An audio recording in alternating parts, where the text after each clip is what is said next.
আজকে আমাদের honourable tribunal 1 এবং 2-এ দুটো মামলার ট্রায়ালের জন্য দিন ধার্য আছে। অনারেবল ট্রাইব্যুনাল 1-এ রামপুরার দুইজনকে হত্যা করা এবং আমির হোসেনকে ঝুলন্ত অবস্থায় গুলি করার যে মামলা, সেই মামলায় দুইজনের জবানবন্দি হয়েছে, একজনের জেরা চলছে শেষ পর্যায়ে।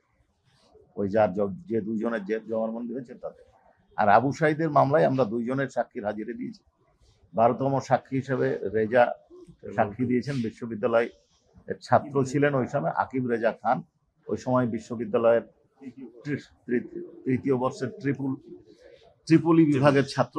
তিনি জবানবন্দি দিয়েছেন। তার জেরার শুরু হয়েছে।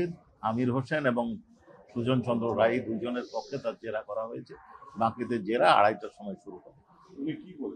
উনি ঘটনার প্রত্যক্ষদর্শী। আবু সাঈদকে আহত অবস্থায় তুলে নিয়ে হাসপাতালে পাঠানোর জন্য রিকশায় তুলে দিয়েছেন, সেই অবস্থাটা বলেছেন। উনি এই ঘটনার জন্য বিশ্ববিদ্যালয়ের প্রশাসনকে দায়ী করেছেন।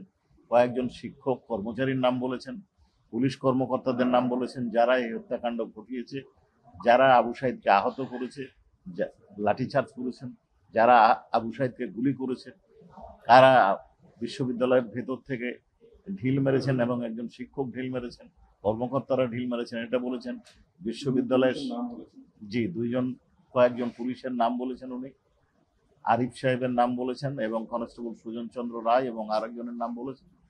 বিশ্ববিদ্যালয়ের শিক্ষকের কথা বলেছেন, প্রক্টর সাহেবের কথা বলেছেন এবং প্রশাসনের কথা বলেছেন।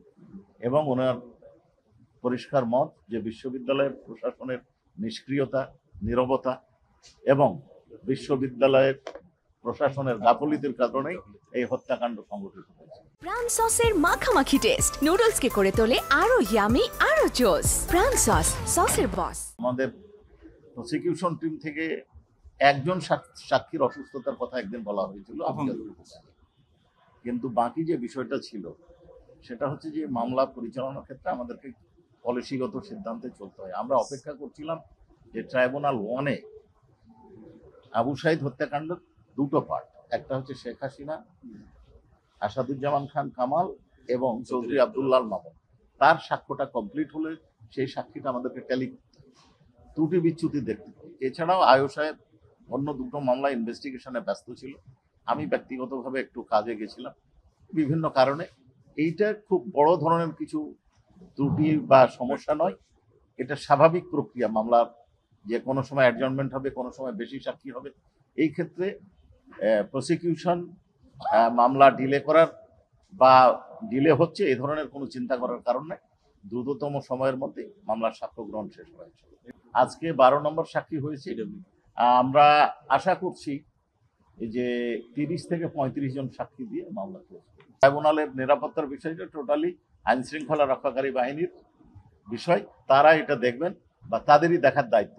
আমরা নিজেদের নিরাপত্তার কোনো অভাব বোধ করছি না। দেখুন, এইটা নির্বাচনের আগে না পরে কখন রায় হবে এটা বলার এখতিয়ার, সুযোগ বিচার শেষ বা আমাদের কারণে আমরা আশা করছি যে জানুয়ারি মাসের মধ্যে আমরা বিচার কমপ্লিট করতে পারবো।